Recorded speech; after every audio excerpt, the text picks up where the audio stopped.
What is up, guys? Welcome to Bardent. My name is Heinrich, and today we're going to work a little bit more on our combat system. We're mainly going to focus on being able to damage and knock back our enemies and having the enemies do the same thing to the player. And so our main focus for today is going to be our combat core component. So our combat core component is going to be responsible for implementing our interfaces like our damage interface and some other interfaces that we're going to be making shortly. Now, before we begin with this, there's just two little issues that we need to fix first. And the first one is, if we run the game, you'll maybe see this. Maybe this happened to you after the last video. I don't know why this didn't happen when I was creating the last video. But basically we get this no collision senses core component on enemy 1, and we get this null reference exception. Now, the fix for this is quite easy, but let's talk about why this is happening.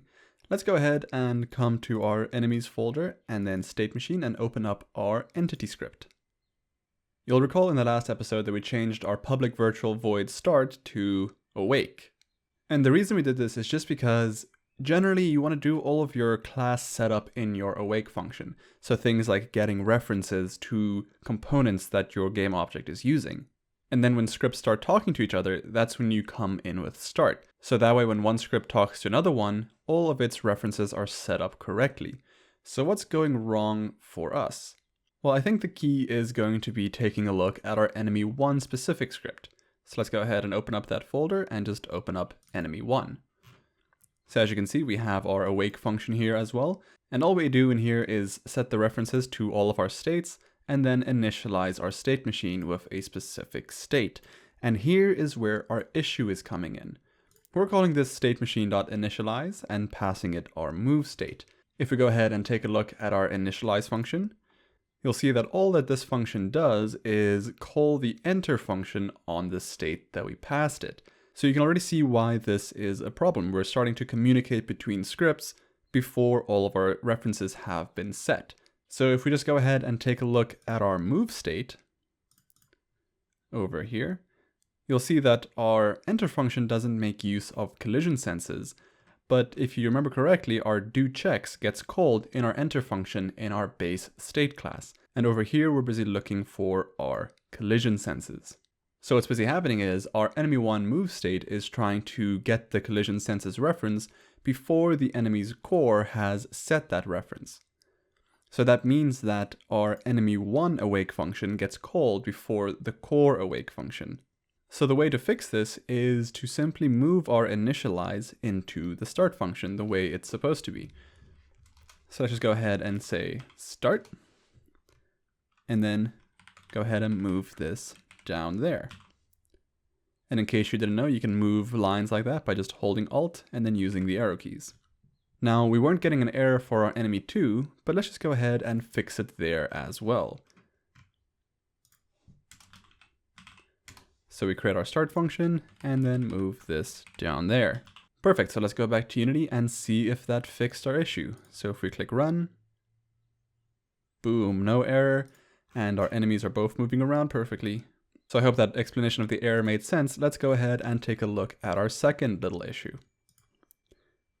If we run the game and we go close to our enemy 2 and make it use its dot state like that, you'll see that now, even in its idle state and look for player state, it continuously has this little hop. Now, why is that? And that is just simply because we forgot to call our logic update function for our core in our entity script. Because if you'll recall, in our movement script, we have this public vector to current velocity, and every logic update we set that to the rigid bodies dot velocity. Then in our SetVelocity x function, we just use current velocity dot y as the y component. So when we make enemy 2 dodge, it uses a different SetVelocity function, one of these, which sets our current velocity y to something positive, and now because it's not being updated to the current velocity, every time we set velocity x in our idle states and look for player states, it's using that velocity as the y, giving it that hop. So the fix is just to come back to entity, and then in the update function, before we call logic update for our state machine, we can just say core.logicUpdate. So if we save that and go back to Unity and see if it worked, let's try it out. So he dodged. There we go. No more issues. Okay, perfect. So now we're ready to jump into our combat core component. So let's just come to our core folder and core components, and let's create a new C# script, and we'll just call it combat. Let's go ahead and open that up so long. And we can just go ahead and close all these other scripts. So just right click and say close all, but this. We can then just go ahead and get rid of all this pre-generated code. And we know that our combat script is going to be a core component. So we'll just make it inherit from core component like that. Now, I also mentioned that this combat script is where we're going to implement those interfaces that we created, like the I damageable. So we can just go ahead and say comma I damageable and implement that interface. Now to get rid of the error, just control full stop click on it and say implement interface. Now we'll just go ahead and leave this exception here so we don't forget to do anything with this function. So now that we've created this combat core component, let's go ahead and come to our core and implement that over here. So we can just go ahead and create another private combat, and we'll just call it combat like that. And now if you remember with our movement and collision senses, we set up this whole get private set thing that checks to see if the component is null before it returns it, otherwise it gives us an error. Now I really like this approach, but I feel like there's something that we could do better. And so the problem I have with this is having to write all of this code for every new core component that we make. It's not that much, but there must be a better way. And I think I found the solution, and that is going to be generics. Now, generics is a very new topic to me. I have not had much exposure to it, but I think I understand it enough to make something fun over here. I'll definitely link to some good generics tutorials in the description again if you want to learn some more, but we'll just cover some very basics today in this episode. Now, what is a generic? A generic, as far as I understand it, is just a class that we set up in such a way where some of the types that the class use is not specified. And instead, once you create an instance of that class, you specify what that type or multiple types should be. And so the power of this is just having the ability to reuse classes with multiple types of things. So things like lists are generics. If we go ahead and take a look at our aggressive weapon script, we have this list of type I damageable. So list is a generic class where the thing that we put inside of these angled brackets is the type that gets replaced inside the class. And so let's think about how we're going to use that for our core over here. Now, the main thing that we have is we have a bunch of different types that we just see if it's null or not. And if it is null, we print this error. So I think instead of having to rewrite all this code, let's just create a class that does this for us, where the thing that it's looking at is a generic. So let's come back to Unity and let's come to our scripts folder. And let's just create a new folder called generics. Inside this folder, let's then go ahead and create a new C# script, and let's just call it generic not implemented error. Like that. Let's then go ahead and open that up. And now in here, we can just get rid of all this code and the mono behavior. Now, the only thing that we need to do to specify that this is a generic is at the end of the class name, open up some brackets and say capital T. So over here, T is our generic type that is going to be replaced when we create an instance of this class. So in here, I then simply want to create a public function that is going to return a type T, and I'm just going to call it try get. This function is then going to have one input parameter of type T, and I'm just going to call it value. And then we're also going to give it an input of type string called name. And you'll see why we have these two inputs in just a second. Now inside this function, we're simply going to do what we do over here. So we're simply going to say if value does not equal null, then return value. And then outside the if statement, we'll just say debug.log error. And the error message simply needs to say that this is not implemented, but we'll give a little bit of extra detail. So the first thing we want to say is what type is not implemented. So we can say type of T, And that's just going to return what the type of t is. So we'll say that not implemented on, and then here is where the name comes in, because in core we get this transform.parent.name, but I don't think we can do that over here. So instead we'll just pass in the name every time. So we just say plus name like that. And then we can just say return null. But as you can see now, this null has an error, and it's saying we can't return null because t, the generic type, cannot necessarily be null. So instead it is suggesting that we use default, and that will work for us. We can just say default. So this default just means the default value of whatever type we are using. So when we create a new integer in other scripts, the default value is 0. If we create something like over the core over here, where we have collision senses, and we have not yet set the reference to anything specific, its default value is null. So in this case, if we're passing in things like these other scripts, then default is going to return null, but this part doesn't really matter. We just want to actually get to this error to let us know, hey, we've forgotten to implement something.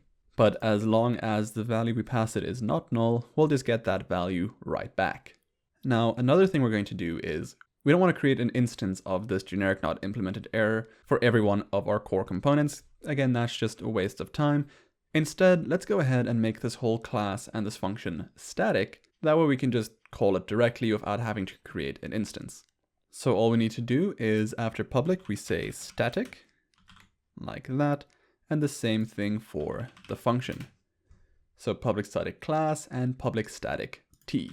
So what we can do now is if we come back to our core, let's just go ahead and demonstrate it on our movement script. Let's just go ahead and get rid of the stuff inside of get. And we'll just say generic not implemented error like that.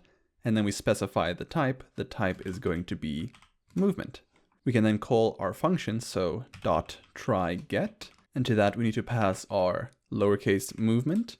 And then the name is just transform.parent.name. And so actually at the start of this, we need to have our return, because we're not doing it in a one-line fashion. But let's actually just go ahead and do it that way instead. So instead of return, this will just look a little bit better. So equals, greater than, like that. And let's just fix our private set as well. Perfect. So as you can see now, instead of having to rewrite this for all of our new components, we can just use this single line. Let's go ahead and fix it for our collision senses as well, and then set it up for our combat before we test that out to make sure that it actually works. So we can just get rid of all of this and then say equals, greater than, and then generic not implemented error. And the type in this case is going to be collision senses like that, dot try get, and then we pass to this our lowercase collision senses and our transform.parent.name. Let's also just go ahead and fix our private set. Not too crucial, but it's nice having things look consistent. Okay, cool. So now let's go ahead and set this up for combat. So we can just say public combat, and we'll just call it combat. And then we can open up some brackets and say get gives us generic not implemented error, and the type is going to be combat dot try get, and we want to pass in lowercase combat like that, and then transform dot parent dot name for the name. We can then also say private set, and that is just combat equals value. The last thing we need to do is come to our awake function and just say combat with an uppercase C equals get component in children. And the type we want to get is going to be combat like that. So as you can see, these get component functions, they're also generics, and we specify the type there. But okay, let's go ahead and test it out. So if we come back to Unity And I think the simplest way to test this out is just to come to our player core and let's just get rid of our movement script. Let's run this and see if we get an error. There we go, movement not implemented on player. And then we get this null reference exception because it returns null, and then they try to use that null. But cool, so our generic error is working. Let's go ahead and add back our movement script before we forget, and let's move on. Okay, so now that we know that it is working, we can go ahead and change the errors in our other place as well. And I think that is our collision senses script. Over here, we have these check transforms that also has this whole error checking in the get function. So let's go ahead and fix it. We'll start with our ground check, get rid of this, and then we'll just say equals greater than, and then just generic not implemented error, and the type is going to be transform. And then we just say dot try get, and we want to try and get our lowercase ground check. And the name that we pass in is core.transform.parent.name. So that's ground check done. Let's just go ahead and copy this and then paste it in for this one. This is our wall check. So the type is still going to be transform, but instead of ground check, we just want to do wall check. We then have our ledge check horizontal. So select this, paste in our other one, and change it from ground check to ledge check horizontal with the lowercase version, like that. Again, the type still remains transform. Next, we have our ledge check vertical. So paste that in there. And now instead of ground check, again, it's ledge check vertical. And then finally, we have our ceiling check. So boop, paste that in there and ceiling check. Okay, so that should be all of our errors updated. Perfect. We can go ahead and move on with our combat system. So let's come back to our combat script, and in our damage function, let's go ahead and get rid of this exception, and let's just say debug.log, and I just want to log who I am and that I have been damaged. So let's just say core.transform.parent.name plus damaged. That way we can know when this damage function has been called and that the correct thing has been damaged. Now, because we already gave our player the ability to damage something using this iDamageable interface, when we set up that dummy, we can go ahead and just set this up on our enemy to test it out. So what we're going to do is disable enemy2 again, just for now, just to make it a little bit cleaner. And then we can come to our enemy1, open up our core and right click, create empty. And we'll just call this combat, like that. We can then go ahead and add the combat script. Now, because our combat script is where our iDamageable is, we can go ahead and add another component, and this is going to be a box collider 2D, like that. This is going to be our hurt box. We can go ahead and just set this to isTrigger, and that should be enough to just test it out. So let's hit play. And let's see if we can damage our enemy1. Boom, as you can see, enemy1 has been damaged.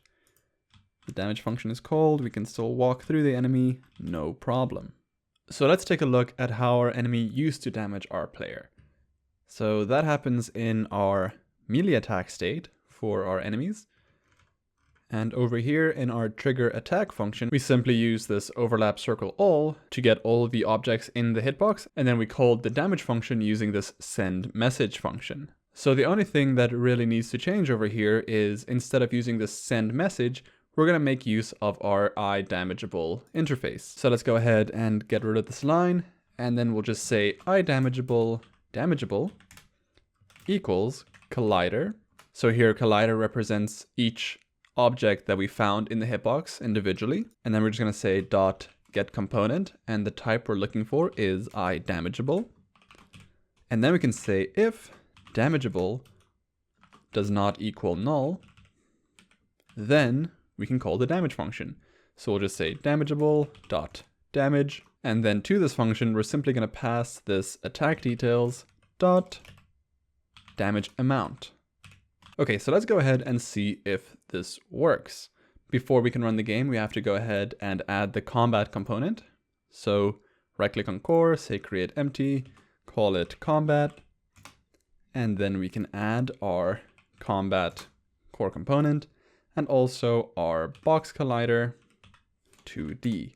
Now that I think about it, I think we forgot to reshape it for enemy 1, so we can do that in just a second. But let's just go ahead and make this fit our player a little bit better. Like that, and don't forget to make it is trigger. And let's look at our enemy 1 again. Yep. So we'll just reshape this.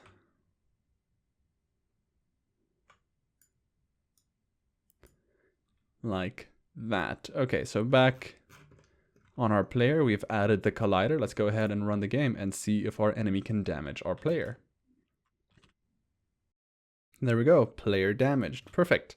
Okay, so now that we know our enemy and player can damage each other, let's go ahead and spice it up a little bit by adding a knockback. So now knockback we're going to handle in a very similar way to our damage, and that is via an interface. So if we go ahead and come back to our scripts folder and then interfaces, let's go ahead and create a new C# script, and I'm just going to call it knockbackable, like that. So as with damage, we can then go ahead and use this interface on any object in the environment that we want to knock around when we hit it. Let's go ahead and open this up. And then in here, as with our damageable, we can get rid of this code, get rid of mono behavior, oops, and then change this from class to interface. Now the function that we want to give our knockbackable is just going to be void knockback.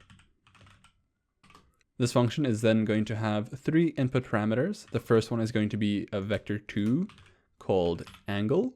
Next, we're going to have a float called strength. And then finally, we're going to have an integer that is called direction. So now that we have this interface, we can come back to our combat script and we'll just implement that here as well. So after damageable, we can say knockbackable. Because remember, we can only inherit from one class at a time, but we can implement as many interfaces as we want. And for our player and enemies, this core combat component is going to handle all of these interfaces. So now that we have this knockbackable, we can just control full stop click on it and say implement interface. And now what I want to do when this knockback function gets called is set some knockback velocity. So in here, instead of throwing a new exception, we'll just say core.movement.setVelocity.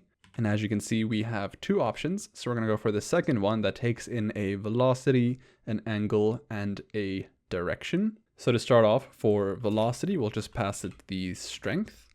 And then angle is just going to be angle. And then finally direction is direction. Like that. So now whenever this knockback function gets called, we'll set knockback over here.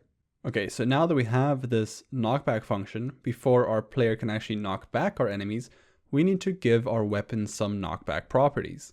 So let's go ahead and come to our scriptable objects, and then weapons, and open up our aggressive weapon data. Now, as you can see, the majority of our weapon data is sitting underneath this weapon attack details array. And I see over here, I forgot to set this to private set instead of just set, okay? But so we're gonna go and add some knockback properties to this weapon attack details. So let's just control click on that to take us to the correct file. And then over here, after all of this, let's just go ahead and add our knockback properties. So we'll say public float. And the property we want to add is going to be our knockback strength, like that. And then next we want to add our knockback direction. So public vector2 knockback, and then we'll just call it angle, like that.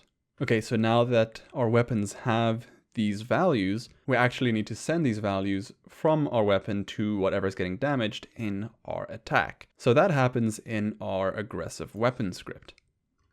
Over here, when we have this check melee attack function, we loop through all of our damageables and call the damage function. Now we just need to do the same thing for our knockbackables. So this means we're going to need another list. So let's just come back up to the top and we'll create a private list of type I knockbackable, like that, and we'll just call it detected knockbackables. And we'll just set it equal to a new list of type I knockbackable. Just like that. And I see over here this variable, I actually wanted to call it damageables. So just hit F2 or Control R twice on that and add the S at the end. Okay, so now that we have this I knockbackable list, we can go ahead and add to that list in our add to detected and remove from detected functions. And the reason we're not doing damage and knockback in the same thing is just because of that reason that we want to be able to damage and knock back things separately without having to require that both be present on any object. So we can just come to our add to detected, and after the if statement, we just say I knockbackable, call it knockbackable equals collision dot get component of type I knockbackable, like that. And then we say if knockbackable does not equal null, then detected knockbackables dot add are knockbackable, like that. We can then just go ahead and copy this and paste it down here. And instead of add, it's going to be remove. So now whenever something enters the hitbox that has a knockbackable component on it, it'll get added to this separate list. And that means now to actually make use of this, we just have to come to our check melee attack function. And after looping through each I damageable, we're going to loop through each knockbackable. So we can just say for each and then hit tab twice. And it's going to be I knockbackable item in detected knockbackables. And then don't forget to say .to list, because we don't want to work with the original list. And then in here, we just say item dot knockback. And then the parameters we're going to pass through comes from our weapon attack details over here. So we can just say details dot knockback angle as our angle. And then for our strength is going to be details dot knockback strength. And I notice now that I made a spelling mistake again, so just fix that. It's TH at the end. And then now finally, we need to pass in a direction. And that needs to be the direction that our character is facing. Where do we get that from? We get that from our core. Well, more specifically, our movement component on our core. But our weapon does not currently have access to that. So let's go ahead and just give it access. Let's come to our weapon script. And let's just go ahead and add a protected core. And we'll just call it core like that. Then let's come to our initialize weapon function. And let's just pass it through over here. So core. And then in here, we just say this dot core equals core. We then also just need to come to our player attack state. So substates, player attack state. And over here where we call the initialize weapon function, we'll just pass the core through over here. We can then come back to our aggressive weapon, and now we can make use of the core to get our direction. So we just say core.movement.facing direction. Just like that. Let's go ahead and try that out. Let's come back to Unity. And before we run the game, let's go ahead and come to our sword and then open up our sword data. And now you can see this knockback strength and knockback angle has been added for each of the attacks. So I'm just going to make my knockback strength 10, 15, and 20.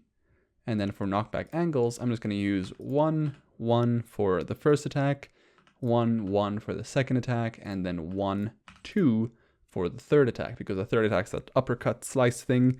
So I wanted to have more of an upwards knockback. And so that's what's really cool about using this system where each attack has its own information, is we can really use this to work with our animations. But let's go ahead and try it out.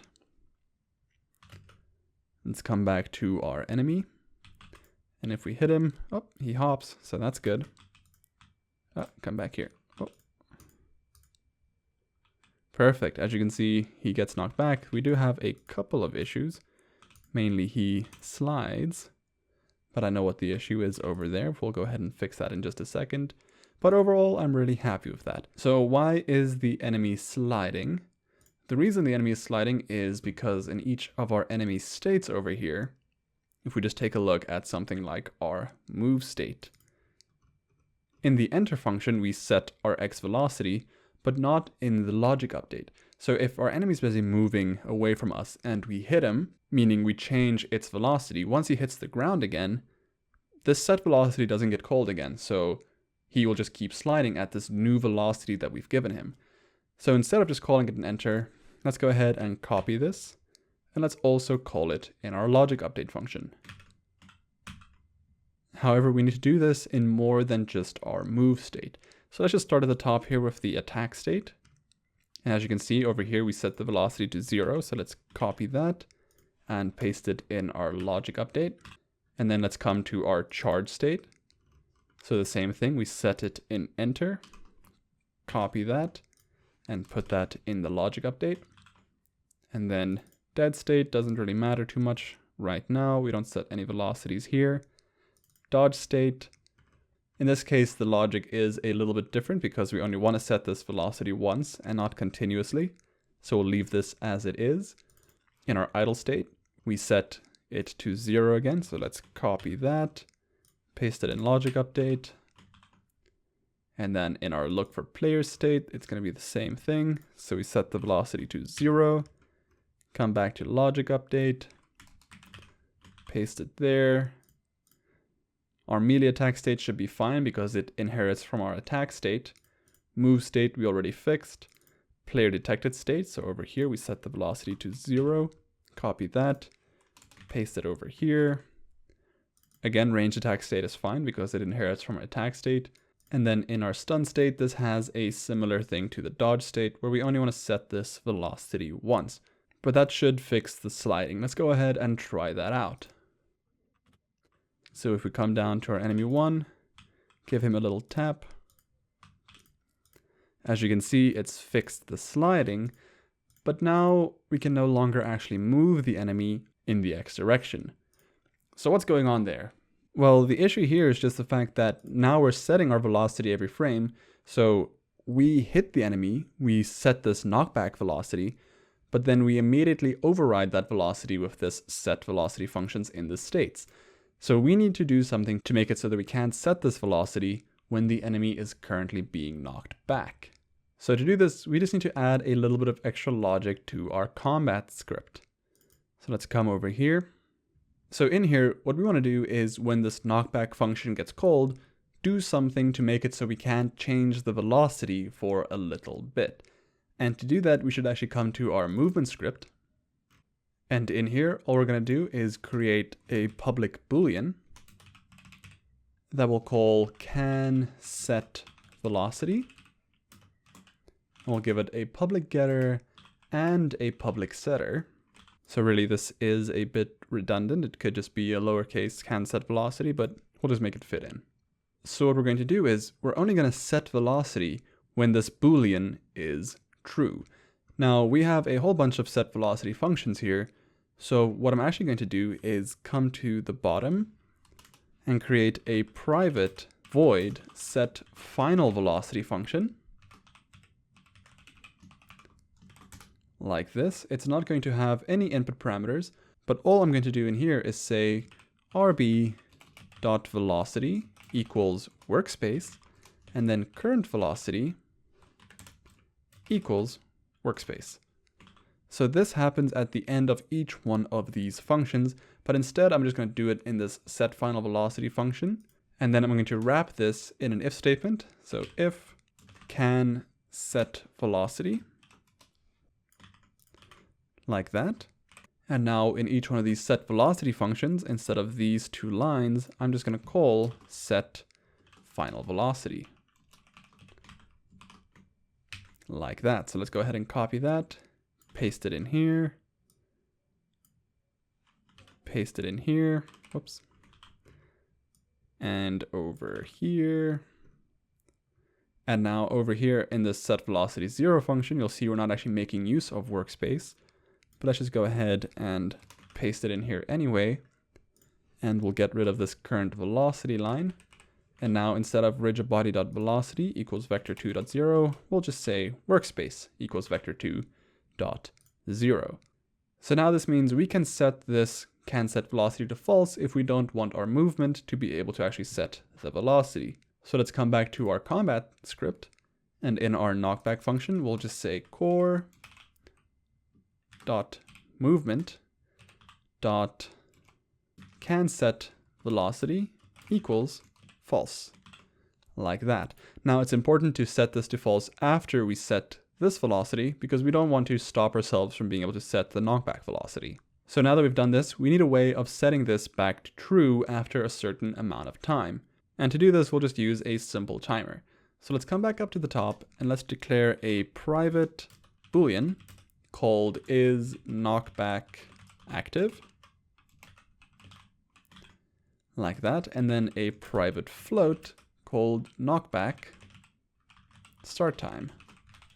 In our knockback function, we can then say isKnockbackActive equals true, and then knockbackStartTime is equal to time.time.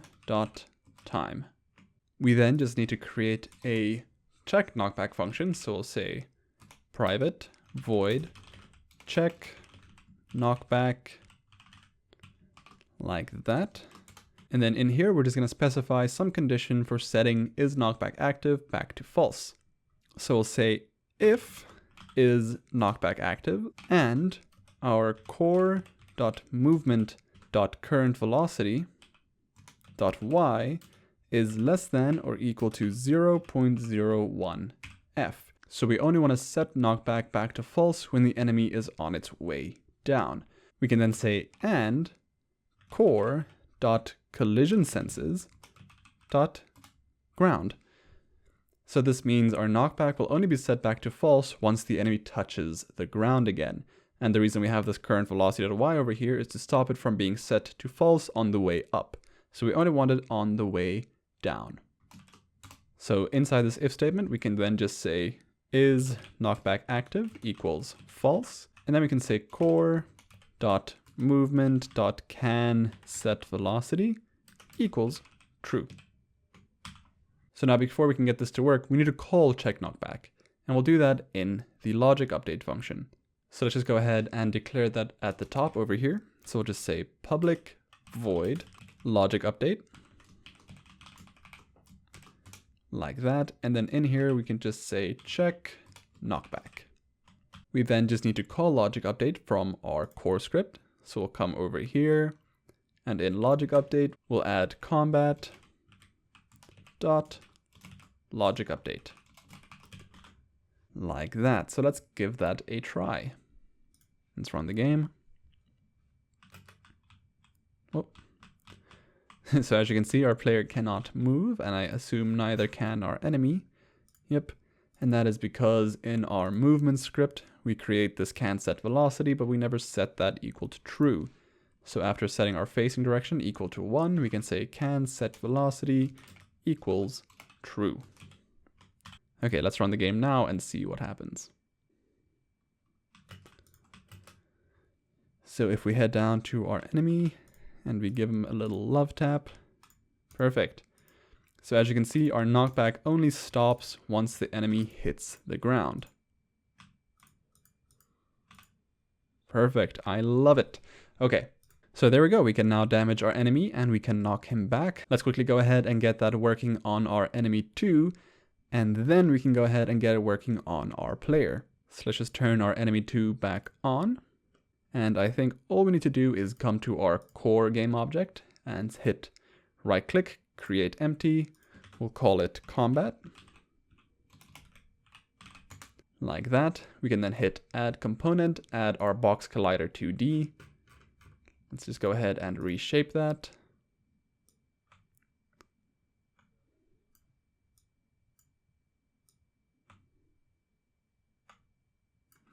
And don't forget to make it an is trigger. And then go ahead and hit add component again and look for the combat script. And I think that's all we need to do. So let's run it and see if we can hit and knock back our enemy 2. Yep, we definitely can. Perfect. Okay, so as you can see, we still get this damage has no receiver when the arrow from enemy 2 hits the player, but we're going to fix that once we rework our projectile system when we give our player a bow. But for now, we can go ahead and implement the knockback on our player. So the only thing we need to do is come back to our melee attack state, which is, or just attack state. Nope. Melee attack state over here. And we're essentially doing the same thing over here that we're doing on our aggressive weapon. So after finding the eye damageable, we're going to look for the eye knockbackable, like that. We can call it knockbackable, and we can set it equal to our collider dot get component of type eye knockbackable. And then we can say if knockbackable does not equal null, then we can just say knockbackable dot knockback. And now for the input parameters, we're going to need an angle, a strength, and a direction. Now let's just quickly look at our attack details and see if we have that in here. So it would appear that we do not. So if you remember correctly, we created this attack details to have something that we can send with the send message function, because you could only give it one input parameter. But because we're no longer using that, we don't really need this attack details struct anymore. So let's actually just go ahead and get rid of it. And we'll put the damage amount and things like that back on the enemy data. So let's go ahead and look at our melee attack state script. So over here we have this whole attack radius, attack damage, and things like that. Now I know we have a whole bunch of different scriptable objects over here that we're using. I promise that in future episodes we're going to fix this. I want to rework this whole enemy system. For now, let's just get it working, because this is also going to require a pretty major overhaul just to make it a lot more easier to work with. But for now, over here in our melee attack script, let's just go ahead and add a public vector2 called knockback angle. And by default, let's just set that equal to vector2.1. And then let's create a public float knockback strength. And by default, let's just set that equal to 10 as well, or 10f in this case. Now that we have this, we can come back to our melee attack state. And so over here, we have to fix this whole damage function because we no longer have this attack details. Well, actually we do, but we don't. Let's go ahead and just get rid of it over here. And then we can get rid of this stuff in the enter function because it's no longer required. And then over here in the damage function, we'll just pass through state data, dot attack damage. And then in the knockback function, we'll pass through state data dot knockback angle, state data dot knockback strength. And then finally for the knockback direction is going to be core dot movement dot facing direction. Okay, let's see if our enemies can knock back our player. Whoop, lots of errors. Okay. That is because we got rid of this attack details. Let's see where all it's being used. Okay, so it's being used in our old player combat controller. We're no longer making use of the script, but I don't want to quite get rid of it just in case we want to reference something. Let's just go ahead and comment all of it out. Let's see where our next error is. What's this one? Okay, so this one sits on our entity. Over here, this is our old damage function, which used to take in this attack details as a parameter. But again, we're no longer making use of this because we're using the core system instead. So this one we can just go ahead and get rid of completely. What's next? So here we have our damage function in our enemy1 script, which again we can just get rid of completely. So that means we can also head to our enemy2 script and get rid of the damage function over here. Like that. What's next? So next, over here in our projectile script, we're making use of attack details as well. But like I mentioned earlier, we're going to be reworking projectiles pretty soon once we start working on the bow for the player. So let's just go ahead and comment this out over here and over here, over here, and then finally over there. Come back to Unity and look at the next error. And this is on our combat dummy controller, which has this damage function, which again, we're not making use of this script at all, so we can just get rid of this damage function. To be fair, we could get rid of this entire script, but we'll leave that for cleanup later on. Again, just in case we want to reference something later down the line. But now with all of this gone, let's see if everything worked. Okay, no errors, that's a good sign. Let's see if our enemies can damage our player. Now, obviously, our enemy 2 is going to want to shoot a projectile at us, but that's a little bit broken right now, so we'll just leave that and see what enemy 1 does. Perfect. As you can see, it says player damaged, and we're getting knocked back. Oh, beautiful. I love it. Okay, so our new system is coming together quite nicely. We can do damage. We're not actually doing anything with the damage yet, other than just stating that damage has been done, but we can also knock back our player, and I think that is all wonderful. So that's going to be it for this episode. I hope you guys liked it. I hope you like the generic thing that I came up with. Like I said, this is my first time really working with generics, so if you know more about generics and you see some flaws with my approach or issues that I might end up with later down the line, please let me know so I can fix that before I get too deep into that system. That will be wonderful. But you know, if you run into some issues down the line, we can always fix it and we can learn from our mistakes. But for now, I think it's a pretty good system. And with that, I'm going to call it for today's episode. And so before I go, I would just like to say thank you to all of my supporters and wonderful people over on Patreon. And a huge special thank you to Pyro Says, Cody Lee, Jeremiah Miranda, Clean Vassner, Simoon, Alex from Okada, and Peter Smith. You guys are absolute mad lads, and I hope you guys all have a wonderful day.